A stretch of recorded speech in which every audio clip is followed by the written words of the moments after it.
அனைவருக்கும் அன்பான வணக்கம். நீங்கள் கேட்டுக்கொண்டிருப்பது கதையலை. வாசிப்பவர் ஹேமலதா ஜெகநாத். திரு கல்கி எழுதிய பார்த்திபன் கனவு பாகம் 3 அத்தியாயம் 9 விபத்தின் காரணம். சக்கரவர்த்தியை குந்தவி வியப்புடன் நோக்கினாள். அவளுடைய மைத்தீட்டிய பெரிய கண்கள் அதிசயத்தினால் விரிந்து மலர்ந்தன. இது என்ன அப்பா இது? கூத்தாடிகள் அல்லவா வேஷம் போட்டுக் கொள்வார்கள்? ராஜாக்களுக்கு எதற்காக வேஷம் போடும் வித்தை தெரிய வேண்டும் என்று கேட்டாள். ஒரு தேசத்தை பரிபாலிப்பவனுக்கு பல கலைகளும் தெரிந்திருக்க வேண்டும் குழந்தாய். முக்கியமாக வேஷம் போட்டுக்கொள்ள தெரிந்திருக்க வேண்டும். அப்போதுதான் பிரஜைகளின் மனோபாவங்களை அவ்வப்போது தெரிந்து கொள்ள முடியும். இன்னும் சத்துருக்களை பற்றிய ரகசியங்களையும் தெரிந்து கொள்ளலாம். நாட்டில் குற்றங்கள் நடக்காமல் தடுக்கலாம் என்று சக்கரவர்த்தி சொல்லி வருகையில் குந்தவி குறுக்கிட்டாள். இப்போது எந்த குற்றத்தை தடுப்பதற்காக இந்த வேஷம் போட்டுக்கொண்டீர்கள்? நான் ஏதாவது குற்றம் செய்யப்போவதாக சந்தேகமா என்று சொல்லி முல்லை மலர்வது போல் பல்வரிசை தெரியும்படி நகைத்தாள். சந்தேகமில்லை குந்தவி, நிச்சயமாக பெரிய குற்றம் ஒன்று நீ செய்திருக்கிறாய். உன்னால் நேற்று ராத்திரி 4 பேருக்கு மரணம் சம்பவித்தது என்று சக்கரவர்த்தி சொன்னதும் குந்தவிக்கு தூக்கி வாரி போட்டது. இது என்ன அப்பா?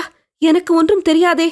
ஆமாம், உனக்கு ஒன்றும் தெரியாதுதான். அயல் தேசத்திலிருந்து வந்த ரத்தின வியாபாரி ஒருவனை நீ அரண்மனைக்கு வரச் சொன்னாயா? ஆமாம், சொன்னேன். அது குற்றமா? அவனிடம் நீ யாரென்று உண்மையை சொல்லாமல் குந்தவி தேவியின் தோழி என்று சொன்னதுண்டா? உண்மைதான். அதனால் என்ன? அதனால்தான் ஆபத்து வந்தது. அந்த ரத்தின வியாபாரிக்கு நீதான் சக்கரவர்த்தியின் மகள் என்று யாரோ பிறகு சொல்லி இருக்கிறார்கள். அவன் இதில் ஏதோ அபாயம் இருக்கிறது என்று மிரண்டு போய்விட்டான். மிரண்டு அன்று இரவே உறையூருக்கு குறுக்கு காட்டு பாதை வழியாக கிளம்பி போனான். உறையூருக்கா என்று குந்தவி கேட்ட குரலில் மிக்க ஆச்சரியம் தொனித்தது. ஆமாம், அதில் என்ன அவ்வளவு ஆச்சரியம்? இல்லையப்பா, ரத்தின வியாபாரி காஞ்சிக்கு வராமல் உறையூருக்கு போவானேன் என்று யோசித்தேன். அங்கே அரண்மனையில் கூட ஒருவரும் இல்லையே. அந்த ரத்தின வியாபாரியின் தாயார் உறையூரில் இருக்கிறாளாம். அவளை பார்ப்பதற்காக கிளம்பினானாம். குந்தவி ஏதோ சொல்ல வாயெடுத்தவள் பல்லை கடித்துக்கொண்டு மௌனமானாள். அந்த ரத்தின வியாபாரி உண்மையில் விக்ரமன்தானோ என்று அவள் மனத்தில் தோன்றியிருந்த சந்தேகம் ஊர்ஜிதமாயிற்று. அந்த சந்தேகம் தன் தந்தைக்கும் ஒருவேளை தோன்றியிருக்குமோ என்று எண்ணினாள். தான் ஏதாவது பிசகாக பேசி அவருடைய மனத்தில் சந்தேகத்தை எழுப்பக்கூடாது என்று தீர்மானித்துக் கொண்டாள். என்ன அம்மா யோசனை செய்கிறாய் என்று சக்கரவர்த்தி கேட்டார். ஒன்றுமில்லையப்பா, பழைய ஞாபகங்கள் வந்தன. உறையூருக்கு முன்தடவை நாம் போயிருந்ததை நினைத்துக் கொண்டேன். இருக்கட்டும் அப்பா, அப்புறம் அந்த ரத்தின வியாபாரியின் கதையை சொல்லுங்கள் என்றாள். காட்டுப்பாதையில் இரவில் போகும்போது அவனை திடீரென்று 4 பேர் வளைத்துக் கொண்டு வாளால் தாக்கினார்கள். ஆனால் அந்த ரத்தின வியாபாரி லேசுப்பட்டவன் அல்ல. 3 பேரை அவனே தீர்த்துவிட்டான். 4வது ஆள் இந்த வாளுக்கு இரையானான் என்று சக்கரவர்த்தி தம் வாளை சுட்டி காட்டினார். மிகுந்த வியப்புடனும் ஆர்வத்துடனும், நீங்கள் எப்படி அங்கே அந்த சமயம் போய் சேர்ந்தீர்கள் என்று கேட்டாள் குந்தவி. இல்லாவிட்டால் இந்த பெரிய சாம்ராஜ்யத்தை நிர்வாகம் செய்ய முடியுமா குழந்தாய்? ரொம்ப தற்பெருமை அடித்துக் கொள்ளாதீர்கள். நரசிம்ம சக்கரவர்த்தியின் ராஜ்யத்தில் திருட்டு புரட்டே கிடையாது என்னும் கீர்த்தி என்ன ஆயிற்று? காஞ்சிக்கும் மாமல்லபுரத்துக்கும் இவ்வளவு சமீபத்தில் திருடர்கள் ஒரு அயல் தேசத்து வியாபாரியை தாக்குவது என்றால், நானும் உன்னை போல்தான் அவர்கள் திருடர்களோ என்று முதலில் நினைத்தேன். ஆனால் உண்மையில் அவர்கள் திருடர்கள் இல்லை. பின்ன யார் அவ்வளவு துணிச்சலாக காரியம் செய்தவர்கள்? திருட்டையும் வழிப்பறியையும் காட்டிலும் பயங்கரமான விஷயம் குழந்தாய். என்ன அப்பா? அந்த ரத்தின வியாபாரியை நன்றாய் பார்த்தாயல்லவா? பார்த்தேன். அவனை பார்த்தபோது உனக்கு என்ன தோன்றியது? குந்தவி மென்று விழுங்கிக் கொண்டு, ஒன்றும் தோன்றவில்லையே என்றாள். அவன் முகத்தில் ராஜகலையை கூடவா கவனிக்கவில்லை என்று சக்கரவர்த்தி கேட்டபோது குந்தவிக்கு அவர் விக்ரமனை கண்டுபிடித்து விட்டாரோ என்ற சந்தேகத்தினால் உள்ளம் பதறியது. சக்கரவர்த்தி அவளுடைய மறுமொழியை எதிர்பாராமலே, நரபலி கொடுப்பவர்களுக்கு இந்த மாதிரி ராஜலட்சணம் பொருந்தியவன் கிடைப்பது மிகவும் அருமை என்றார். ஐயோ என்று அலறினாள் குந்தவி. அப்பா, நமது நாட்டில் இன்னுமா இந்த பயங்கரம் என்று கேட்டாள். ஆமாம் குழந்தாய், இந்த பயங்கர மூட நம்பிக்கைகளை வேறறுப்பதற்கு முயன்றுதான் வருகிறேன். இன்னும் வெற்றி கிடைக்கவில்லை. ஓர் இடத்தில் வேரை களைந்தால் இன்னொரு இடத்தில் முளைத்து எழும்புகிறது. பாவம், அந்த சாது ரத்தின வியாபாரிக்கு இப்படிப்பட்ட ஆபத்து வந்ததே. நீங்கள் அச்சமயம் அங்கே போயிராவிட்டால் என்ன ஆகியிருக்கும்? அவன் அப்படியொன்றும் சாது இல்லை குந்தவி. அவனும் ஒரு திருடன்தான். அதனால்தான் இத்தகைய ஆபத்தில் அகப்பட்டுக் கொண்டான் என்றார் சக்கரவர்த்தி. குந்தவிக்கு ஒரு நிமிஷம் மூச்சே நின்றுவிடும் போல் இருந்தது. நிஜமாகவா அப்பா? அந்த ரத்தினமெல்லாம் அவன் திருடிக் கொண்டு வந்ததா என்று கேட்டாள். இல்லை குந்தவி, அவன் ரத்தினம் திருடவில்லை. வேறொரு திருட்டுத்தனம் மாமல்லபுரத்தில் செய்ய பார்த்தான். நமது சிற்பிகள் சிலருக்கு ஆசை காட்டி அவன் வசிக்கும் தீவுக்கு அழைத்து கொண்டு போக முயன்றான். இது எப்பேற்பட்ட குற்றம் தெரியுமா குழந்தாய்? இந்த குற்றத்துக்கு தண்டனை என்ன தெரியுமா? தெரியுமப்பா. ஆகையினால்தான் அவன் தன்னுடைய முயற்சி வெளிப்படாதிருக்கும் பொருட்டு மூட்டை தூக்குவதற்கு ஒரு ஊமை குள்ளனை வேலைக்கு அமர்த்தி கொண்டான். ஆனால் அந்த குள்ளன் மேல் எனக்கு ஏற்கனவே சந்தேகம் இருந்தது. அவன் காபாலிகர்களின் ஆள் என்று. அது உண்மையாகிவிட்டது. குள்ளன் ரத்தின வியாபாரியை ஏமாற்றி உறையூருக்கு வழிகாட்டுவதாக சொல்லி காட்டுப்பாதை வழியாக அழைத்துப் போனான். நான் மட்டும் சரியான சமயத்தில் போய் சேர்ந்திராவிட்டால்... சக்கரவர்த்தி யோசனையில் ஆழ்ந்தார். அப்புறம் என்ன நடந்ததப்பா? ரத்தின வியாபாரி இப்போது எங்கே? சக்கரவர்த்தி பின்னர் நடந்ததையெல்லாம் ஒருவாறு சொல்லி அவனை தம்முடைய குதிரை மீதே உறையூருக்கு அனுப்பி வைத்ததையும் தெரிவித்தார். குந்தவி சற்று பொறுத்து, ரத்தின வியாபாரி தங்களை இன்னார் என்று தெரிந்து கொண்டானா என்று கேட்டாள். அவனுக்கு தெரியாது. ஏன் கேட்கிறாய் என்றார் சக்கரவர்த்தி. ஒன்றுமில்லை, வேஷம் எவ்வளவு தூரம் பறித்தது என்று தெரிந்து கொள்வதற்காகத்தான். பிறகு குந்தவி, அப்பா, ஒரு விஷயம் கேட்க வேண்டும் என்று இருந்தேன் என்றாள். என்ன அம்மா? அண்ணா உறையூரே பார்த்ததில்லை அல்லவா? நானும் அவனும் உறையூருக்கு போக எண்ணியிருக்கிறோம். ஆஹா, ஆனந்தமாய் போய்விட்டு வாருங்கள். உறையூர் என்றதும் ஒரு விஷயம் ஞாபகம் வருகிறது. நேற்று மாமல்லபுரத்தில் மாரப்ப பூபதியை பார்த்தேன். அவன் எங்கே வந்தான்? உனக்கு ஏதாவது தெரியுமா? தெரியும். மாரப்ப பூபதியை நானும் அண்ணாவும் தான் வரச் சொல்லியிருந்தோம். என்னத்திற்காக என்று சக்கரவர்த்தி அதிசயத்துடன் கேட்டார். அச்சுதவர்மர் தமக்கு தேகம் மெலிந்துவிட்டது என்றும் ராஜ்ய காரியங்களை கவனிக்க முடியவில்லை என்றும் தெரிவித்தார். அதன் மேல் அண்ணா மாரப்ப பூபதியை வரவழைத்து அவனுக்கு சோழ நாட்டின் சேனாதிபதி பதவியை திரும்பவும் கொடுத்திருக்கிறான். ஓஹோ என்றார் சக்கரவர்த்தி. மறுபடியும் அவர் யோசனையில் ஆழ்ந்தார். பிறகு அவருடன் பேசுவதில் பயனில்லை என்று குந்தவி யாழை எடுத்து சோகம் பொருந்திய இசையை எழுப்பலானாள். அத்தியாயம் 10. காட்டாற்று வெள்ளம். சென்ற அத்தியாயங்களின் சம்பவங்களும் சம்பாஷணைகளும் வாசகர்களில் சிலருக்கு விசித்திரமாய் தோன்றுவதுடன் சில விஷயங்கள் விளங்காமலும் இருக்கலாம். நரபலியாவது மண்டையோடாவது இதென்ன அருவருப்பான விஷயம் என்று தோன்றலாம். ஆனால் நமது தமிழகத்தின் அந்த காலத்து சரித்திரத்தை ஆராய்ந்தவர்களுக்கு வியப்பு ஒன்றும் இராது. அருவருப்பா இருந்தாலும் உண்மையை தெரிந்து கொள்ள வேண்டியது அவசியமல்லவா? மகேந்திர பல்லவர் காலத்திலும் நரசிம்மவர்மர் காலத்திலும் தமிழ்நாட்டில் சைவமும் வைஷ்ணவமும் தழைத்து வளர்ந்தன. இவ்விரண்டு சமயங்களும் அன்பையும் ஜீவகாருண்யத்தையும் அடிப்படையாக கொண்டவை.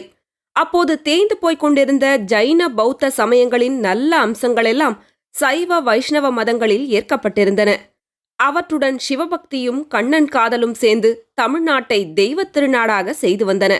அப்பர், சம்பந்தர் முதலிய சைவ சமய குரவர்களும் வைஷ்ணவ ஆழ்வார்களும் தெய்வீகமான பாடல்களை பாடி நாடெங்கும் பக்தி மதத்தை பரப்பி வந்தார்கள். சிவன் கோயில்களும் பெருமாள் கோயில்களும் அற்புத சிற்பக் கனவுகளைப் போல் தோன்றி வளர்ந்து வந்தன. ஒரு புறம் இப்படிப்பட்ட அன்பு மதங்கள் பெரும்பாலான ஜனங்களிடையே பரவி வருகையில், மிக சிலரான மக்களிடையே நரபலியை தூண்டும் பயங்கரமான காபாலிகம், சாக்தம், பைரவம் என்னும் மதங்கள் எப்படியோ ரகசியமாக வேரூன்றி வந்தன. இந்த மதங்களை ஆரம்பித்தவர்கள் மிதமிஞ்சிய மூடபக்தியை வளர்த்தார்கள். மூடபக்தி காரணமாக அவர்கள் காளி கோவில்களிலும் துர்க்கை கோவில்களிலும் தங்களுடைய சிரங்களை தாங்களே அனாயசமாக வெட்டி எறிந்து கொண்டார்கள். இப்படி தங்களை தாங்களே பலி கொடுத்துக் கொள்வதால் அடுத்த ஜன்மத்தில் மகத்தான பலன்களை அடையலாம் என்று நம்பினார்கள். இம்மாதிரி நம்பிக்கைகளை வளர்ப்பதற்கு பூசாரிகளும் இருந்தார்கள். ஆங்காங்கு அடர்ந்த காடுகளிலும் மனிதர்கள் எளிதில் புக முடியாத மலை பிராந்தியங்களிலும் காளி கோயில்களையும் துர்க்கை கோயில்களையும் இவர்கள் நிறுவினார்கள். மகேந்திர பல்லவரின் காலத்தில் வடக்கே வாதாபியிலிருந்து புலிகேசி என்பவன் தமிழகத்தின் மீது படையெடுத்து வந்தபோது அவனுடைய சைன்யங்களுடனே மேற்கூறிய பயங்கர மதங்களும் தமிழ்நாட்டில் புகுந்தன. பிறகு புலிகேசி திரும்பி போன கையோடு ஒரு முறையும், நரசிம்ம பல்லவர் வாதாபிக்கு படையெடுத்துச் சென்ற காலத்தில் ஒரு முறையும் தமிழகத்தில் கொடும் பஞ்சங்கள் தோன்றி ஜனங்களை வருத்தின. இந்த காலங்களில் மேற்கூறிய நரபலி மதங்கள் அதிகமாக வளர்ந்தன. இந்த மூட மதங்களை வேரோடு களைவதற்கு நரசிம்ம சக்கரவர்த்தி பெரும் பிரயத்னம் செய்து கொண்டிருந்தார். குருட்டு மத நம்பிக்கையை ஒழிப்பதற்கு தண்டோபாயம் மட்டும் பயன்படாது என்று அவருக்கு தெரிந்திருந்தது. தங்களுடைய கழுத்தை தாங்களே வெட்டிக்கொள்ள சித்தமாயிருப்பவர்களை எந்த விதத்தில் தண்டிக்க முடியும்? ஆகையால்தான் அவர் சென்ற 2 வருஷமாக தமது மூத்த குமாரனிடம் ராஜ்யபாரத்தை ஒப்புவித்துவிட்டு தாம் மாறுவேடம் பூண்டு நாடெங்கும் சஞ்சரித்து மேற்படி மதங்கள் எவ்வளவு தூரம் பரவியிருக்கின்றன, எங்கெங்கே அந்த மதங்களுக்கு வேர் இருக்கிறது என்பதையெல்லாம் கண்டுபிடிப்பதில் ஈடுபட்டிருந்தார். இதனாலேதான் விக்கிரமனுக்கு நேர்வதற்கிருந்த பேராபத்திலிருந்து அவனை சக்கரவர்த்தி காப்பாற்றுவதும் சாத்தியமாயிற்று. ஆனால் விக்கிரமனோ தனக்கு நேர இருந்த அபாயம் எப்படிப்பட்டது என்பதை அறிந்து கொள்ளவில்லை. தன்னை திருடர்கள் தாக்கியதாகவே அவன் எண்ணியிருந்தான். ஒற்றர் தலைவனிடம் விடை பெற்று அவனுடைய குதிரை மீது ஏறிச் சென்ற விக்கிரமனுடைய உள்ளத்தில் பலவிதமான எண்ணங்கள் அலைமேல் அலையெறிந்து கொந்தளித்துக் கொண்டிருந்தன. அன்னையை பார்க்க வேண்டும் என்ற ஆசை அவனுடைய உள்ளத்தில் முதன்மையாக இருந்தது. ஒற்றர் தலைவனின் உயர்ந்த ஜாதி குதிரை எவ்வளவோ விரைவாக சென்றும் அவனுடைய உள்ளத்தின் வேகம் காரணமாக குதிரை இன்னும் வேகமாய் போகக்கூடாதா என்று தோன்றியது. பிறகு அந்த ஒற்றர் தலைவனின் கம்பீர தோற்றமும் அவன் மனக்கண் முன் அடிக்கடி வந்தது. அவன் தனக்கு செய்த உதவியை நினைத்தபோது அளவில்லாத நன்றி உணர்ச்சி கொண்டான். இடையிடையே ஒரு சந்தேகமும் உதித்தது. அவ்வளவு அறிவு கூர்மையுடைய ஒற்றர் தலைவன் தன்னுடைய ரகசியத்தை மட்டும் கண்டுபிடிக்காமல் இருந்திருப்பானா? ஏதோ ஒரு பெரிய சூழ்ச்சியில் தன்னை அகப்படுத்துவதற்காக இப்படி குதிரையை கொடுத்து அனுப்பியிருக்கிறானோ? பின்னும் ஒற்றர் தலைவன் கூறிய நரசிம்ம சக்கரவர்த்தியின் இளம் பிராயத்து காதற் கதை அவனுக்கு அடிக்கடி நினைவு வந்தது.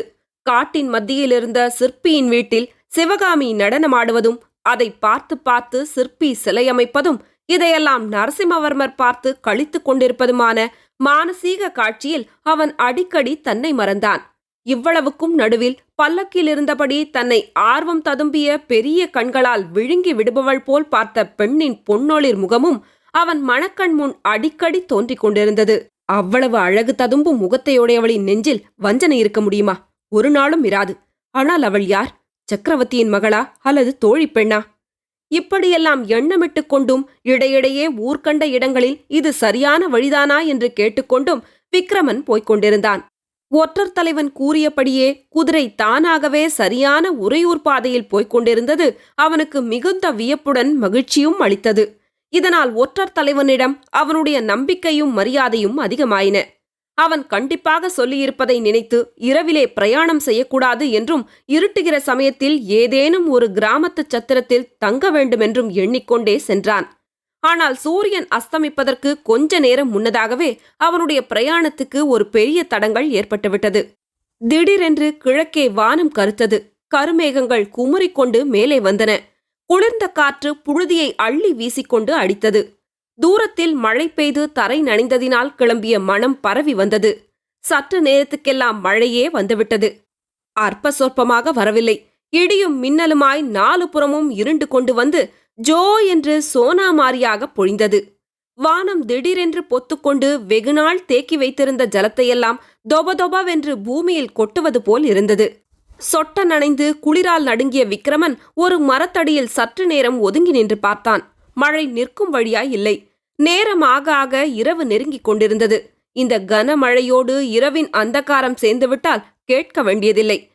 எனவே எப்படியாவது மேலே போக வேண்டியதுதான் என்றும் கிராமம் அல்லது கோவில் ஏதாவது தென்பட்டதும் அங்கே தங்கிவிடலாம் என்றும் எண்ணி விக்கிரமன் குதிரையை மேலே செலுத்தினான். சற்று நேரத்துக்கெல்லாம் ஒரு காட்டாறு குறுக்கிட்டது. பார்க்கும்போது தண்ணீர் முழங்கால் அளவுதான் இருக்குமென்று தோன்றியது. காட்டாற்றில் மளமளவென்று வெள்ளம் பெருகிவிடுமாதலால் சீக்கிரம் அதை தாண்டி விடுவதே நல்லது என்று நினைத்து விக்கிரமன் குதிரையை ஆற்றில் இறக்கினான். கொஞ்ச தூரம் போனதும் பிரவாகத்தின் வேகம் அதிகரித்தது. குதிரை வெள்ளத்தின் குறுக்கே போக முடியாமல் நீரோட்டத்துடன் போகத் தொடங்கியது. பிரவாகமோ நிமிஷத்துக்கு நிமிஷம் பெருகிக் கொண்டிருந்தது. முன்னால் போகலாமா பின்னால் திரும்பி கரையேறி விடலாமா என்று விக்கிரமன் சிந்தித்துக் கொண்டிருக்கையிலேயே குதிரை பிரவாகத்தில் நீந்த வேண்டிய நிலைமை ஏற்பட்டுவிட்டது. இனி குதிரைக்கும் ஆபத்து என்று எண்ணமிட்டவனாய் விக்கிரமன் வெள்ளத்தில் பாய்ந்தான். கதையலை உங்களுக்கு பிடிச்சிருந்ததுன்னா உங்க நண்பர்களோடும் உறவினர்களோடும் பகிர்ந்துக்கோங்க. நன்றி.